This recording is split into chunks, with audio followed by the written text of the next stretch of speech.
berkaitan dengan berdirinya dari Gajah Kebersihan itu memang berawal dari terbentuknya komunitas yang memang diinisiasi oleh 4 orang.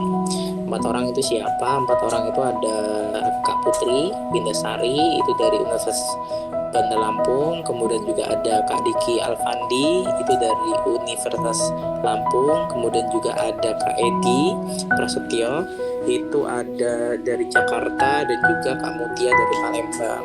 Keempat orang ini mengikuti program, kemudian output dari setelah mengikuti program itu adalah membentuk komunitas yang saat bernama dengan Gajah Kebersihan.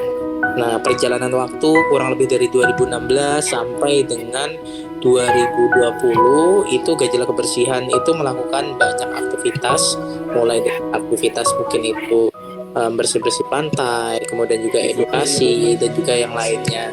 Kemudian di 2021 itu kita mengurus perizinan untuk kita berbadan hukum sebagai yayasan. Itu program sejarah berdirinya. Kemudian untuk beberapa program inti dari apa yang kita selenggarakan itu ada empat program inti yang kita selenggarakan. Itu yang pertama adalah Eco Education. Eco Education itu kita berfokus untuk bisa melakukan edukasi ke kalangan anak muda, kemudian juga baik itu juga ke masyarakat, yang fokusnya adalah peningkatan kesadaran dan juga pelibatan. Fokusnya adalah itu. Maka dari itu kita sering mendapatkan kunjungan dari sekolah-sekolah, kampus-kampus, kemudian juga edukasi ke masyarakatnya. Salah satu fokusnya adalah masyarakat yang ada di Pulau Pasaran. Itu program pertama kita. Program kedua kita itu ada yang namanya riset ekososial, di mana memang di program kedua ini kita fokusnya jadi bukan hanya mengedukasi, tapi juga kita melakukan penelitian nih. Kira-kira berkaitan, misalkan contoh kita pernah melakukan penelitian itu tentang dampak sampah ataupun jumlah sampah yang ada di khususnya adalah di Pulau Pasaran sendiri, itu kita lakukan penelitian gitu kan. Sampah ini berasal dari mana dan banyaknya sampahnya itu lebih banyak sampah organik ataupun non-organik, itu kita lakukan penelitian.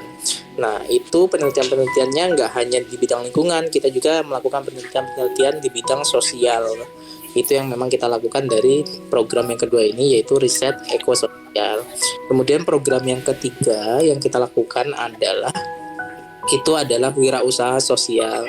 Di mana wirausaha sosial ini kita kemarin teman-teman kalau lihat berkunjung ke Rumah Inovasi Daur Ulang atau Rindu, itu adalah workshop kami. Di mana memang di workshop itu kita coba untuk memberdayakan masyarakat pesisir untuk bisa ikut terlibat dan mempunyai tambahan penghasilan. Itu kita mendaur ulang yang ada yang namanya eco roaster dari sampah-sampah low value, itu kita melakukan kita cacah, kemudian juga kita lakukan penggilingan. Setelah halus itu kita campur dengan beberapa bahan, kemudian jadilah produk eco roaster itu.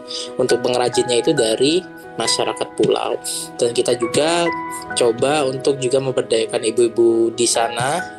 Itu ada kelompok ibu-ibu dengan nama Si Mama. Kita lakukan pemberdayaan untuk dimana ibu-ibu di sana itu bisa punya penghasilan tambahan selain memang hanya sebagai penjemur ikan asin ataupun ikan teri yang ada di Pulau Pasaran. Karena ketika tidak ada aktivitas untuk penjemur, secara otomatis ibu-ibunya itu tidak mendapatkan penghasilan dari untuk aktivitas menjemur ikan. Oleh sebab itu kita lakukan pemberdayaan itu untuk gimana ibu-ibu itu bisa mengolah sampah plastik itu untuk menjadi kerajinan tangan. Kemudian juga kita juga bagaimana memberdayakan mereka untuk bisa membuat hal-hal baru, misalkan produk turunan untuk bisa menciptakan produk-produk UMKM, misalkan itu oleh-oleh dan lain sebagainya. Kita lebih memberdayakan ke sana. Itulah program utama dari Gajah Kebersihan.